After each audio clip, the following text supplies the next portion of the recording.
I know that some in our audience know the finer points of hockey. The Chris Johnston Show. We are your friends. The biggest stories, bringing you inside the game. What did you hear? The Chris Johnston Show. Powered by Sports Interaction. Wanna bet? What is going on? Here's Chris with your host, Julian McKenzie. Part of the game. I just have to say, I'm really glad that we're recording our show in the afternoon today, as opposed to the dead of morning, as it is for me in Calgary. Only because, as we are recording right now, and I'm sure it'll, still sort of be the case when you get this podcast, Johnny Gaudreau has spoken to the media as he returns to Calgary for the first time since leaving in free agency. Josh Norris, who had shoulder surgery earlier this year, done for the season for the Ottawa Senators. Oh, and the Vancouver Canucks are the Vancouver Canucks. Just everything is just happening in three Canadian markets here in the NHL world, CJ.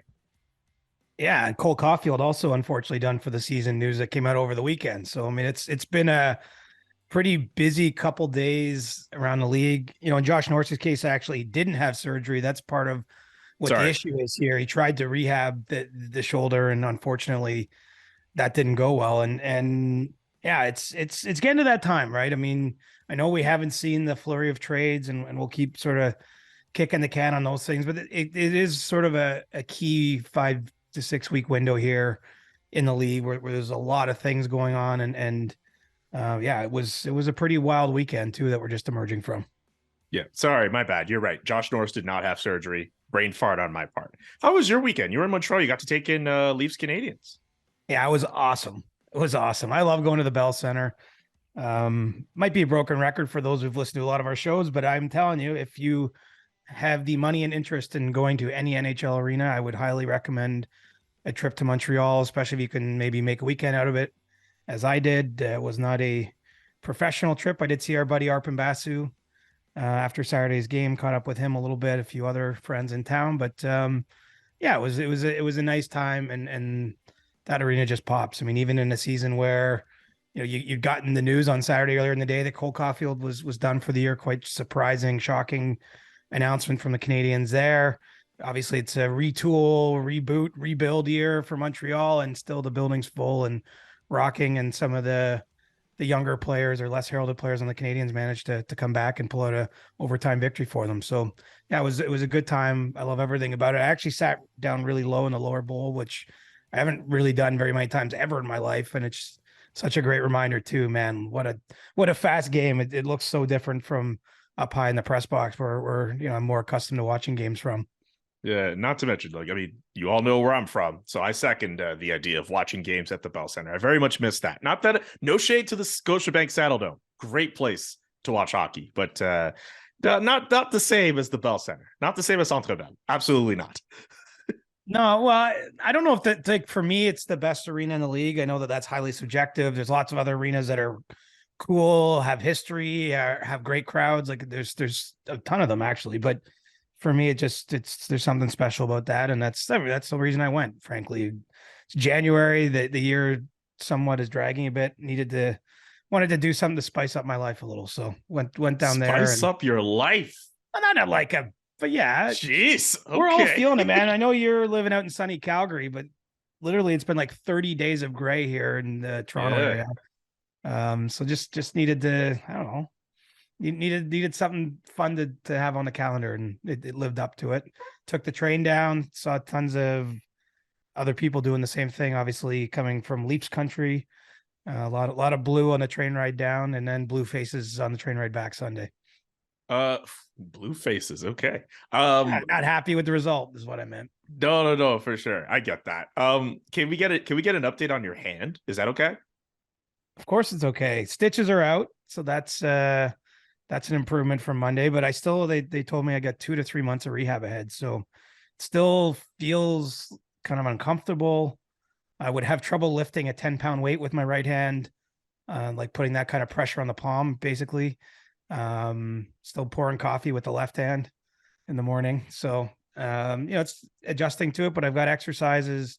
It's looking less like a Franken hand with no stitches in there. And, the specialist seems to think I'm in a good spot, but man, it's more severe. I got to be honest that even the day I was going in for the surgery, it was a bigger surgery, I think, than I realized heading in, which is probably a good thing. It's not always good to know exactly what you're getting into. So it's easier to face the long recovery now because I can already see improvement in it. And I'm actually feeling very fortunate that we addressed the issue when we did, because, even talking to the specialist today, if it had went much longer, it could have been a much more serious surgery had it spread to my fingers. So get on the road to recovery. Filed a big piece last week for North Star Bets, did my Monday Inside the NHL newsletter, and I have a new piece dropping this week on, separating all 32 teams into sort of buyers, sellers, or wait and see type of teams. So look for that to drop Wednesday, and be a couple thousand words. So I am able to type and do my job, and that's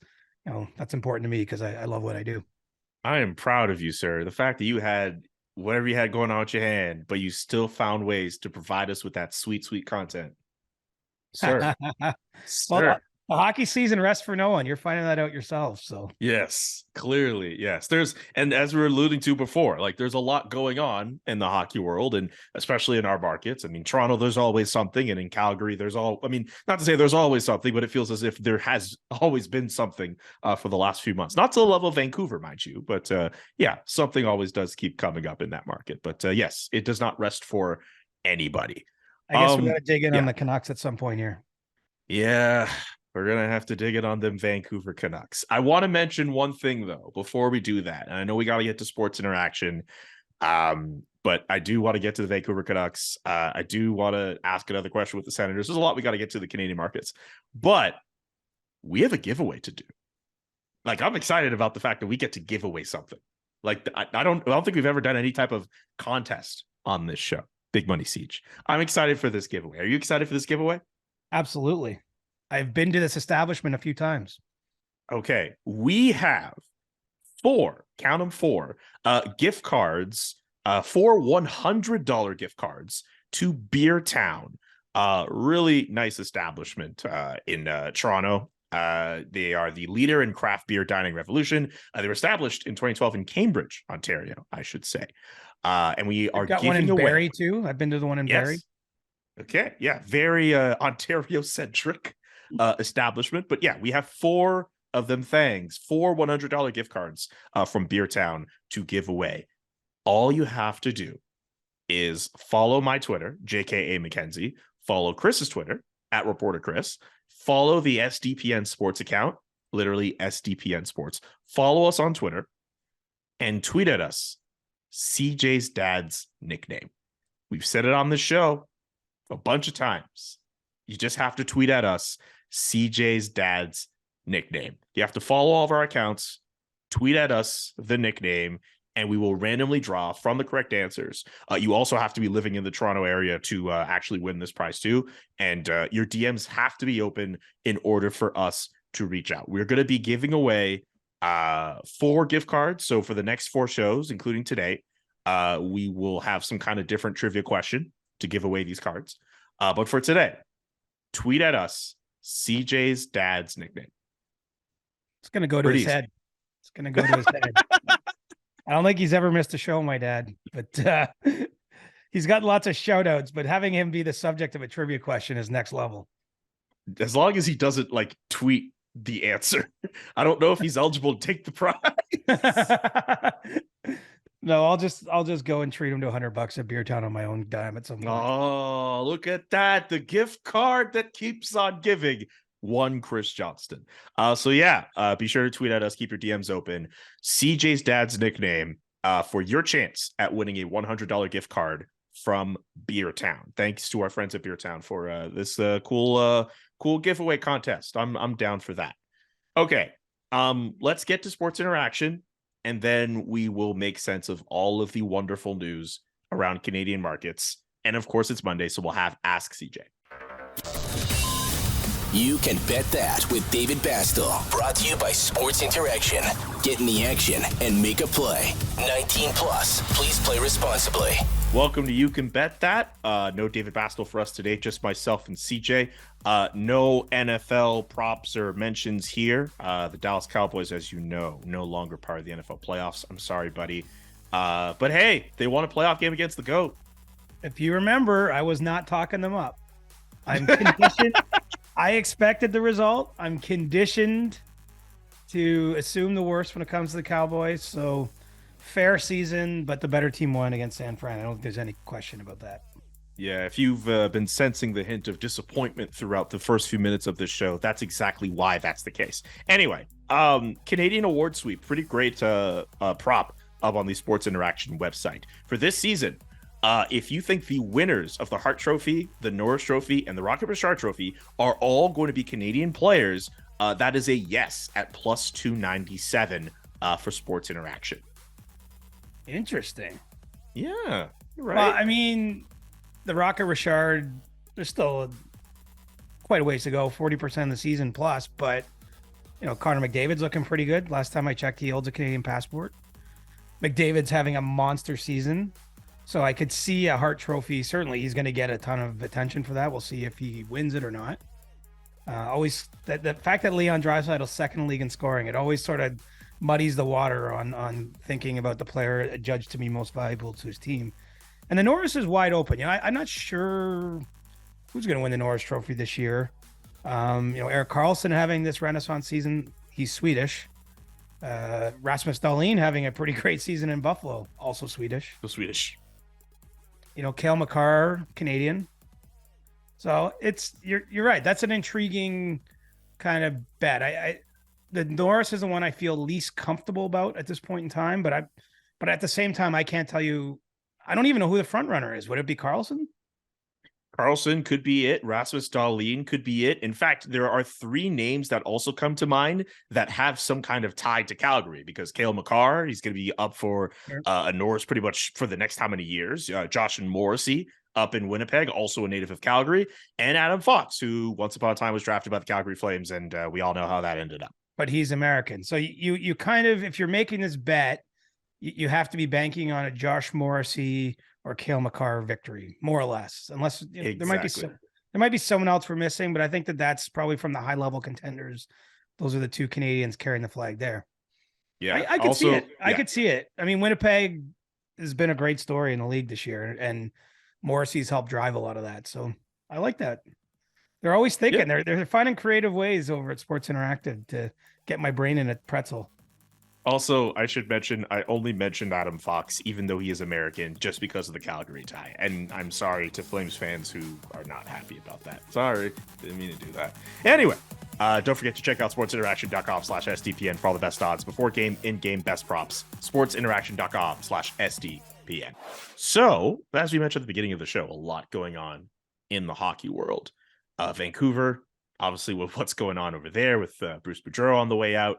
And we're talking on the way in, or if you happen to watch a regional Fox News broadcast, I don't know if you saw it floating around the internet, but I forget from which area in the States, but some sports director was reading the story about Bruce Boudreau being fired, and I believe they pronounced his name Bruce Boudreau, and Canucks as Canucks, and Rick Tocchet as Rick Tocchet. Yes. I don't want to throw any grenades, man. I'm wow. Well, I'm conscious that I mispronounced a few names here at times. So, in all fairness, I mispronounced the Seattle Kraken mascot, so I'm not one to laugh myself. No, I like lots of some of the European names less. So I guess my point is, yeah, that's unfortunate, but I don't want to be firing any arrows at anyone because I'm not perfect either. Okay. All right, cool. But that being said, when we talk about the Vancouver Canucks, there are definitely arrows to fire. I will definitely be firing one. But Calgary as well, with Johnny Gaudreau back in the city for the first time since leaving as a free agent. I would love to touch off on that. And also just the general going-ons there. We mentioned Cole Caulfield and the fact that he's done, and Josh Norris as well. Of all four stories, actually, you know what? Since I know we're going to talk about Vancouver, between Montreal, Ottawa, and Calgary, which of those three cities has the most interesting story? Because we know Vancouver is the most interesting of the four. But I'm just curious between those three. Oh man, thinking about it. Well, because it's not an easy answer, right? I mean, in Montreal and Ottawa, we're talking about two young players, unfortunately, done for the season. And, I think that we can talk about what that may or may not mean for, how they approach the trade deadline. so that there's interest there. I mean, Calgary, it's more, I mean, this isn't a surprise date. We've ever since the schedule came out, this was going to be a day that there'd be a lot more focus on Gaudreau and everything that happened there this summer. Yeah, I will probably say Montreal, just because Caulfield was having such a great season, and I think that there's maybe some misconceptions about how all that went down, and so that might be the most interesting, but I don't feel that passionate about it. I mean, it's pretty clearly Vancouver. That's the talk of the entire hockey world. That has been an ongoing situation, and just because we're on the other side of the coaching change, I don't think things are going to quiet down there either. Absolutely not. Let's just jump into Vancouver for the hell of it. Why not? What did you think, first off, of Bruce Boudreau's exit? Essentially just the last few days, just trying to answer questions as best as he could. The fans saluting him in his last few games, the Bruce there at his chance, the emotion he's shown on his way out as well. What did you think of all of that?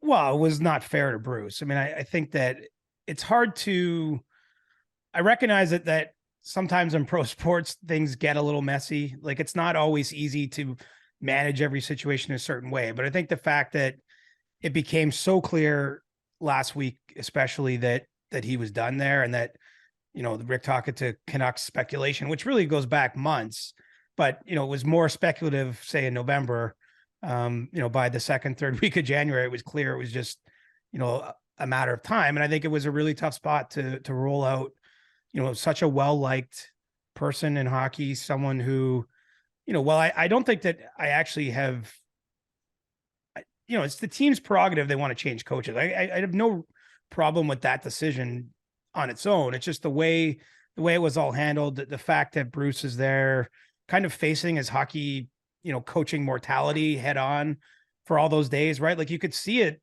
in the way he was answering the questions. A couple of times got emotional with the reporters, got emotional on the bench.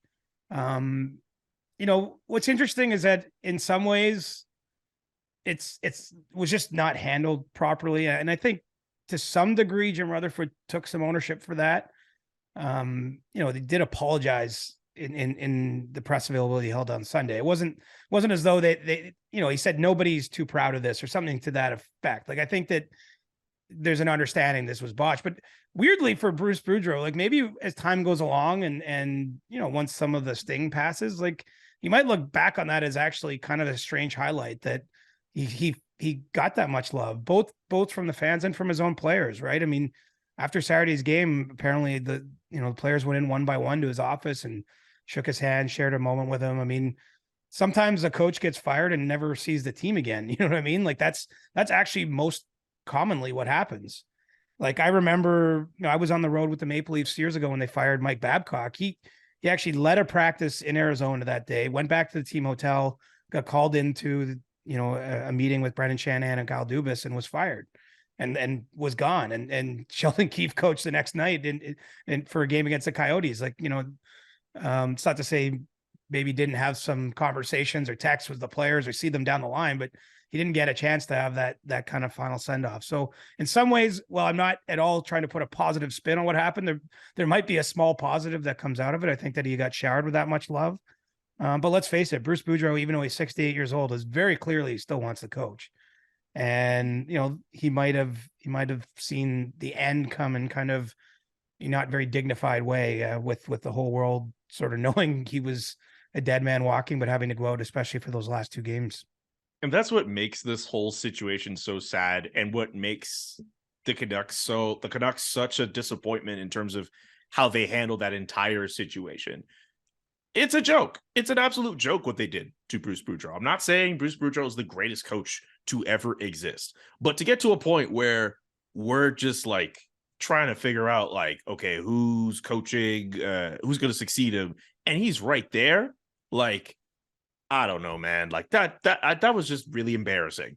It's strangely just really, really embarrassing the way they handled it. And Jim Rutherford's response being all like, okay, I'm sorry I mentioned these details out to everybody. So my response is I'm just going to take a step back from speaking out like that, or at least just speaking a little bit more. Like, I don't like that either. Like, I don't know. I just think, like, there's got to be a way for I don't mind that, though. I mean, I think ultimately because the president, often doesn't speak much, right? Like I look at Brendan Shanahan in Toronto, maybe speaks once a year to the reporters, like in a public setting.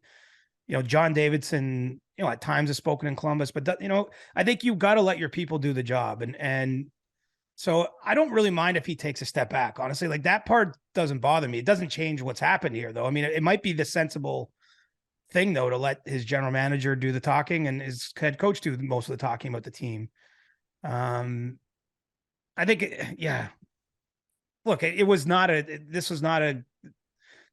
hard for me to reconcile it, frankly, because, I can't say I'm friendly with Jim Rutherford, but certainly I've dealt with him a lot over the years. I've known him and honestly, I've always found him to be such a classy guy. And so I still feel like part of the story is a little unexplained, like how this all got unraveled so quickly. Because it doesn't square with what I know and what I've seen over a long period of time. But man, like you're right. It's just it's a terrible way to do business. Even if you thought Bruce Boudreau did a terrible job, like I actually don't think it matters whether he is the best coach or even whether you thought he did a good 100%. job. Everyone's worthy of a certain level of fairness and treatment. And I just think once they made the decision that they were going to move on to a new coach, once they knew who that coach was, there was a better way once you reach that moment to try to do this as quickly as possible. I think once you've decided you're firing someone, you should basically fire them. Because it's hard to, like we don't see it on where we sit, but coaches and management are talking basically on a daily basis about the team and this and that. And so I just feel like if in your heart of hearts, it's over, it's just hard to keep up the facade. And everyone saw the cracks in this. It's not something that reflects well on the Canucks and the way they do business. And honestly, it's not the first time either. I mean, you could go back to the fact that Bruce Boudreau was hired a week before Jim Rutherford by the owner, Francesco Aquilini, like that's sort of an ass backwards way of doing things. Like I think it somehow created this situation in some ways. And, hopefully this is a big wake up call that something like this doesn't happen again, because, really is no way to treat someone, and especially someone who's been in the game and is so well liked as Bruce Boudreau. And how do you feel about Rick Tocchet now coming in his place to succeed him as head coach? I think signed through to 2025, if I'm not mistaken, making $2.75 million annually. That's from Pierre LeBrun. What did you think of how Rick? I mean, I just want to say this first. The fact that I'm still just a bit confused with Rick Tocchet being the guy. I understand that he has good relations with players, but like considering that Vancouver's just kind of in this weird bushy middle where they're not good enough to really compete, but they're also not really good enough to like properly tank for Connor Bedard. I maybe just is just my view, and if you have that like viewpoint, like please fill in that blank. I don't understand why Rick Tocchet would be the guy right now, as opposed to them just letting an interim guy take over, finish the year, and maybe they just bottom out and they give themselves a better chance at getting Connor Bedard, as opposed to hiring a new guy where you might get a new coach bump from performance and players, and you're just kind of stuck in the middle, probably not making the playoffs and probably not getting a fighting chance to get Connor Bedard, unless I'm seeing this wrong. Well, I think the why now answer is that they really feel that they have to change the way the team is run. And they probably think that there's danger in just like letting it slide off into the abyss over the next few months, that it would almost create a bigger job moving forward. I mean, one of the reasons, a couple of the reasons they really like Rick Tocchet is, first of all, it's their own person. And frankly, I do think the front office should be allowed to hire the coach that they're comfortable to be with. That's why I'm saying if you even go back a year, it's just strange, really in hindsight, but I think in real time, that Bruce Boudreau was brought in separate from Jim Rutherford, even though it happened kind of in lockstep, like in close proximity. Maybe this could have been avoided to some degree if Jim Rutherford was hiring the coach he had in mind all along. I think with Rick Tocchet, they're looking for more accountability, more structure, and better practice habits. Those are three of the things Patrick Allvin, the general manager, mentioned at Sunday's press conference. And so I think that's why they do it now. That they hope to. The results on the ice may not be there, although if you look at the Canucks schedule, sort of funny as it is, it's a lot softer from this point on compared to what they've just been through. And so I think that they're set up to have more success in general, especially if they get some saves too. I mean, that they have, as often happens when a coach gets fired, they're, right at the bottom of the league in save percentage. So that's usually those two things are tied together. It's not to blame it just on the goaltending, but I think that they're poised to actually probably win some games here more than they have been. It's been a really tough stretch since mid-December to this point for Vancouver. And I think they're looking for right away results, but not necessarily in the games played at 7 p.m. each night, but, in terms of around the team, getting some better habits out and things like that. I mean, it's also going to be a potentially pretty rocky period. I mean, we can say with confidence that Bo Horvat's likely to be moved, but there's a possibility for a few other players to be traded, whether it's the Luke Shen, who's a pretty trusted voice and veteran in that locker room between now and March 3rd. And so it's going to be an interesting period here for Vancouver. As I say, I don't take issue with Rick Tocchet so much because look, that's the person they want to work with. They've had success together, all three, Alvin, Rutherford, and Tocchet in Pittsburgh, winning 2 Stanley Cups. If they feel that's the right guy, that for me isn't so much the issue. It's more how things were handled with Boudreau. And what a strange press conference Sunday. I don't know if you had a chance to watch it, Julian, but you're introducing the new coach and the first 4 questions are about the old coach and how things went down. I mean, it's such a strange way for Tocchet to be brought in because, well, I don't think this has anything to do with him. I mean, he just took a job, right? He didn't choose how management, what they did with Bruce Boudreau. But he kind of comes in almost in a sort of unpopular light. It feels like, just because of how things went down with Boudreau, even though, again, I don't think he should personally bear any responsibility for that. Wasn't his job to handle the firing of his predecessor, and make sure it was done a little bit neater and cleaner. But, it's going to be, it'll be fascinating. But as I say, watch their schedule. I think the Canucks actually probably are in a position to win some of these games more than they have been because it's been a lot of losing, and they actually are kind of in the suck hard for Bedard seat, even though it's not by design. I mean, I think, what are they, 6th or 7th worst in the league? I mean, they've actually plummeted a fair bit and could probably do some things to go even lower. I think this all just speaks to the no-win situation that Rick Tocchet is in right now. Like, in front of me, I have the standings.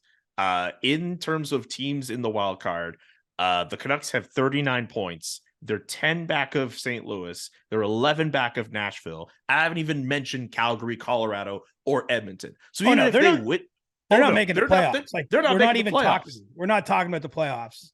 Honestly, we're just talking about how much more can I lose at this point, I think. Right. But in terms of some of the scheduled games that might be there, and off the fact that maybe some of those guys want to at least play well for Rick Tocchet, if they get themselves a bump where they get more of those points, they take themselves further away from a San Jose who's 2 points behind them, or an Arizona who's 4 points behind them, or Chicago that's also a little further down, and Anaheim, which is arguably the worst team in the league. And just between that and off of the fact that in the live feed for the press conference, there are all these negative comments being thrown in, I'll talk about how badly the Canucks managed this and being pro Boudreau. And also everyone was looking through Rick Tocchet's Twitter account too, looking at all the things he's following, the things he's into. Rick Tocchet couldn't have made, not him making this, but Rick Tocchet could have not entered a more no-win situation possible as a head coach. If he wins, it's oh no, you're taking them away from Connor Bedard. If they lose, it's well, what was the point? It's a bit of a weird situation, I think. I can't think of a parallel, honestly. Nope. Maybe the closest, last year, I guess it was kind of crazy in Vancouver when Travis Green got fired. Yeah, it's a strange one. The other thing about Rick Tocchet is you look at his head coaching record, and there hasn't been a lot of success there. He had, 4 seasons in Arizona and 2 in Tampa quite a while ago. But in both those cases, he wasn't really coaching great teams. And he's also sort of taking over a team that isn't so great again. He's not really, I guess we have to define how we measure his success over the next 2+ years that he got on that contract. Because, let's face it, I don't see this being a team that's going to win more than it loses in his tenure. And that's what's happened in his previous stops. And I don't even think it suggests he's a bad coach. You can only coach the players you have. Look, I guess what brings you back? It's a unique opportunity to coach in the NHL. He's got $6+ million on that contract for 2.5 years. So there's some good incentive built into wanting to do that. But I mean, it's and he's also entering into this period where I think Canucks fans are as frustrated as they've ever been. And I think with good reason, frankly. I'm not taking any aim at the fans here, but that's a marketplace that's turning on the organization. And so it's going to be I think it's going to be a rough ride. I do. And I don't see a clear way forward, quite honestly. I mean, especially if they end up signing Andrei Kuzmenko, who's going to, they talk about having a cap problem. And look, this guy's been awesome as a rookie, but if they end up giving him $5 or $6 million a year, I mean, it seems like it's doubling down on the cap challenges. They're really stuck. They are stuck in the mushy middle right now. Maybe they can do some things to get towards the bottom and get some luck in the lottery and, bring Connor Bedard home. That's the best possible outcome for this season, but it's not looking too likely when you size everything up. Tune in next episode for the next edition of As the Canucks Turn. We still have a weird name for whatever this soap opera is. We'll figure that out at some point. Anyway, we did kind of touch off on Ottawa. We kind of touched off on Montreal. We kind of touched off as much as we could on Vancouver. Any thoughts on the fact that Johnny Gaudreau makes his return? Daryl Sutter also getting into the news for how he spoke about one of his prospects getting their NHL debut. Do we want to touch off on that a little bit before we get to Ask CJ? We can go wherever we want on this. Yeah, sure. I mean, look, it'll be a nice night, I think, in some ways in Calgary.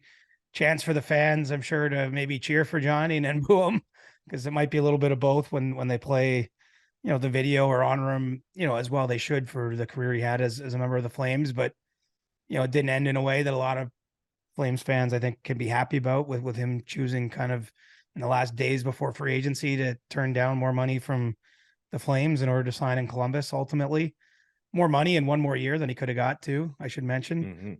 Mm-hmm. So I think that'll be, in a season with a lot of games that blend in, it's something that pops out. That being said, I don't think it should diminish what Gaudreau accomplished in Calgary.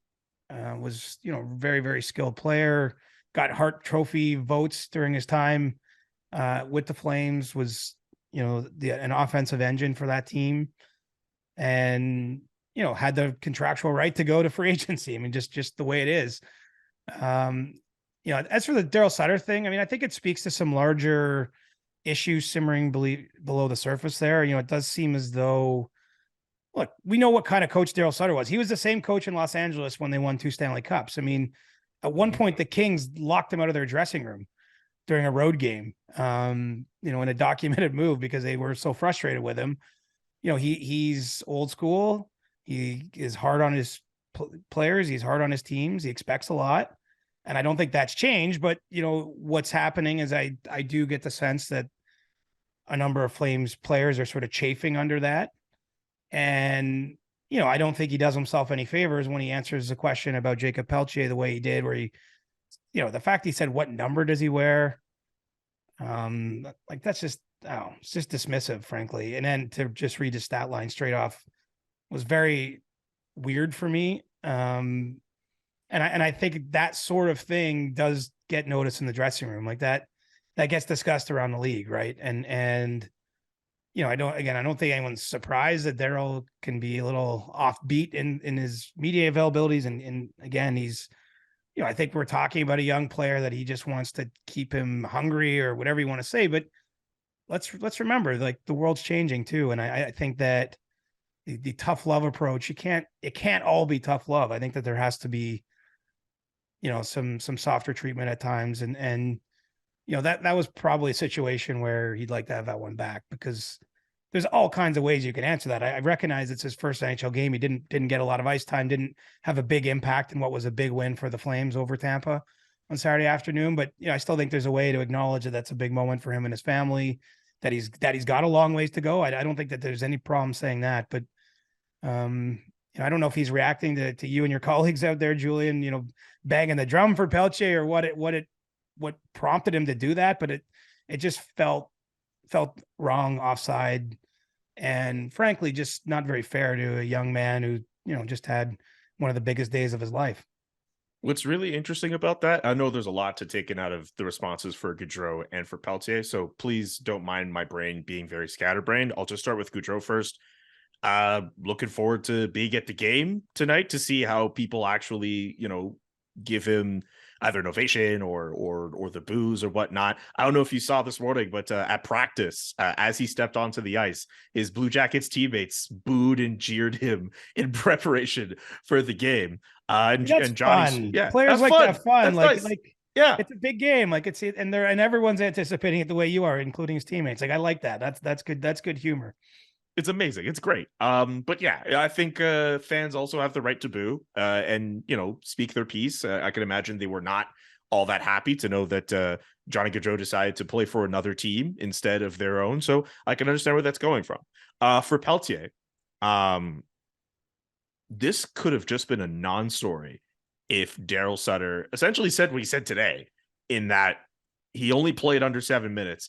And it was very hard to evaluate him considering how the game went because there was a ton of penalties taken. So he didn't get a lot of time. If he had just said that over the weekend, he doesn't get the flack that he's getting across the league, to the point where like people in Alberta and across the country, like what you're just saying now, feel it's offside. And people in Quebec are starting to wonder if Daryl Sutter has something against French Canadian players. Like it's something where it's just reading the discourse online. I'm not saying it's completely out of control. And I also understand the internet is just its own vacuum and it's not representative of everybody. But like, this shouldn't have been a story. Like, I don't think anyone in Calgary, myself included, was expecting Daryl Sutter to throw roses at Jakob Pelletier. But if all he had said was, well, he played 6:30 and, he did as best he could, but we didn't get to see him that much. It was hard to evaluate him. That's it. We've all would have just left it alone. But it's where it's at right now. Yeah. And I don't know, unforced there really, but I think it just shows, look, it's a coach. He's just old school, man. Like, I don't think there's any other way around it. Like it just, this is who he is. He's had a lot of success in the league being that way. Like, he's not going to change, right? At least I don't think so. I don't think it's likely at this point. And so you're going to get moments like this. But I think at some point it's fair to wonder, is this the best way to handle some important young players for the organization? I get that Pelletier, might need more time. Matthew Phillips might need more time before they're ready to make an impact in the roster. But you also want to have an environment where those players do come along and thrive and take the next steps and become impactful Calgary Flames at some point down the line. Matthew Coronado is waiting in the wings, and a lot of people are just wondering if he would want to be in that environment. To your point, like, yeah, you want that to be conducive for young players to thrive in. So, yeah, very, very interesting times in Calgary, especially against the backdrop of that team not playing up to their level this year. I mean, it's been it's a strange year out there. Like it feels like there's not complete harmony in that organization, and that's not unusual. Like that's not in pro sports that happens, and the GM and the coach don't always have to be best friends in every situation. The coach and the players don't have to be best friends. I mean, it's a highly competitive business. Tensions are normal because there's a lot of pressure on everyone for different reasons. And when you don't win enough, bad things tend to happen. And it's not a slam dunk. The Flames make the playoffs. And so it just feels like, that's a big win over Tampa. Don't get me wrong. I watched the game on Saturday afternoon, probably as good as I've seen the Flames play this year. Julian, you're obviously watching every game. I don't catch them all. Same deal. I'm with you there. It's one of the strongest wins they've had all year.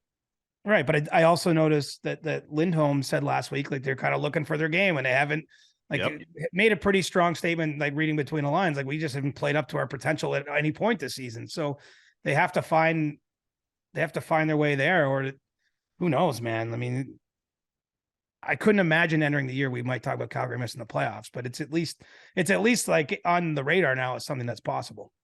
Absolutely. This is a team that people were thinking of putting in the conversation of cup contenders.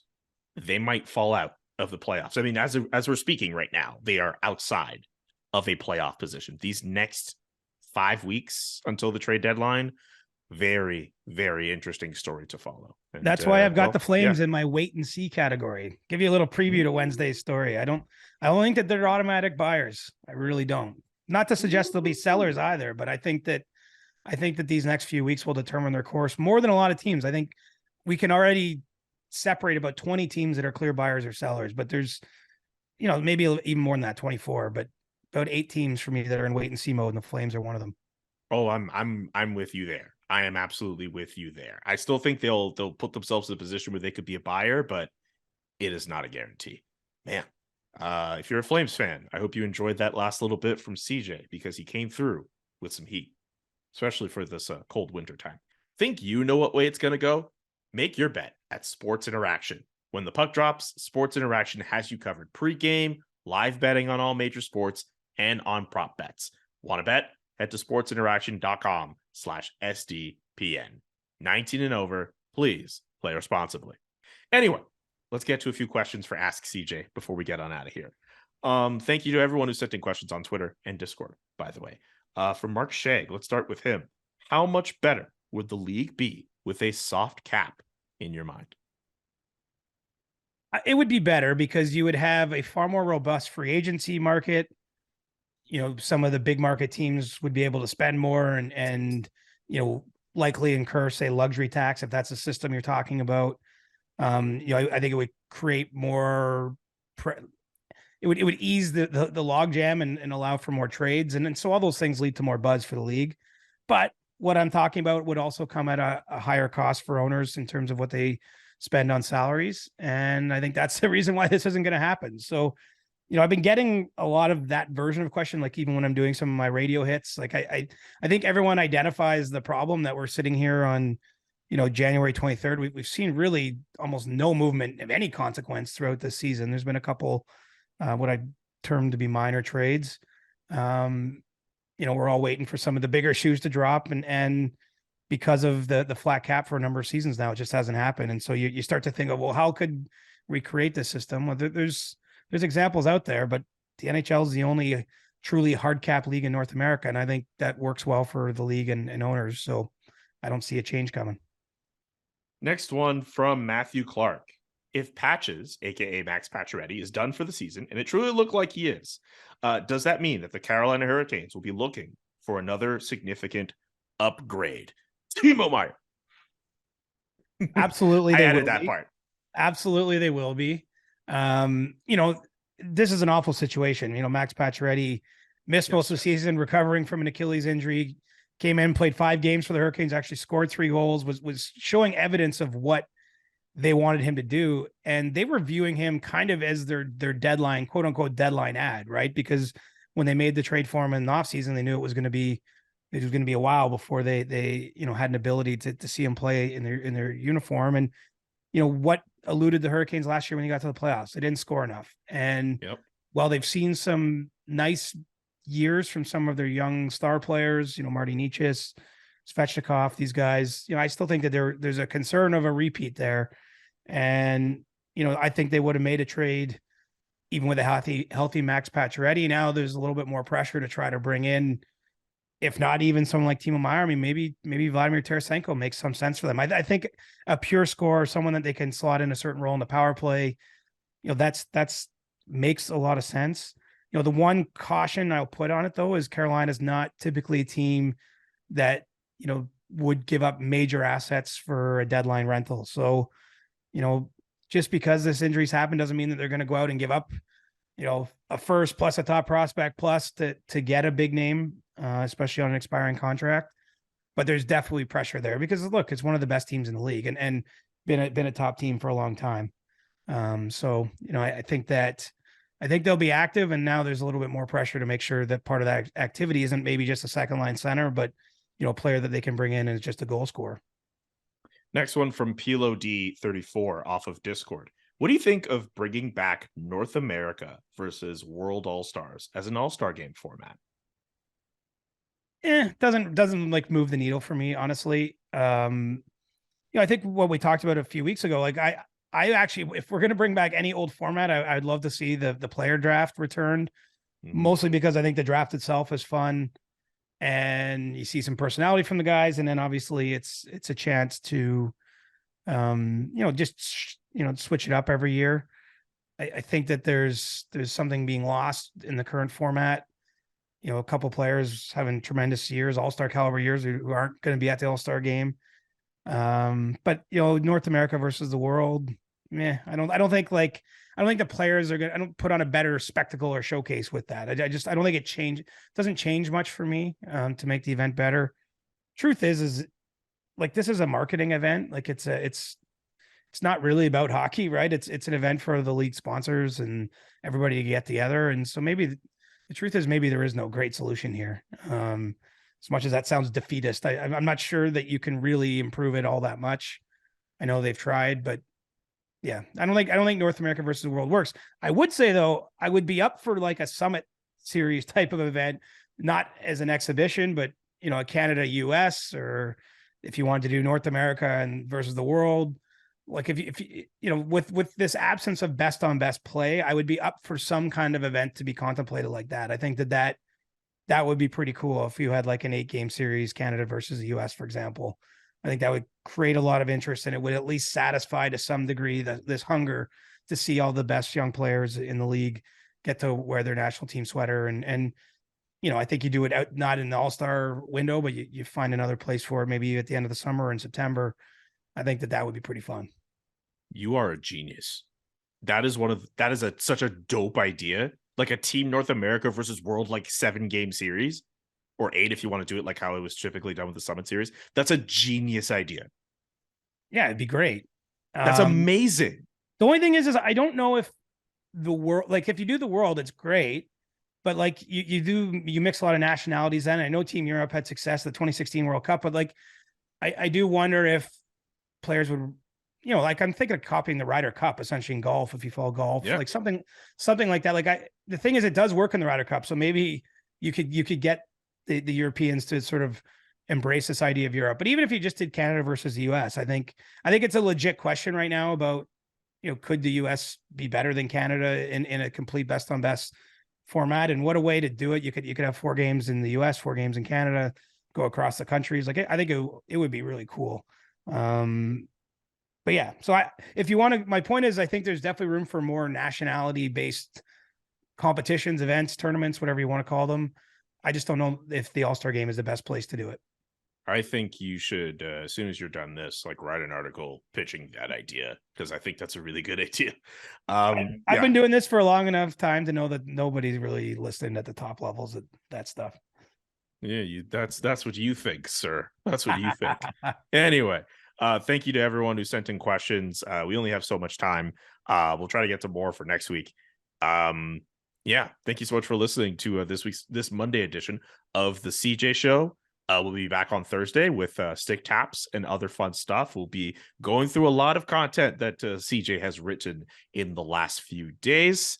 I'm looking forward to that, as I'm sure you are as well, Siege. Yeah, just trying to size up the trade market. Fireworks haven't started yet, but there's definitely, teams, a couple teams are meeting right now with their pro scouts.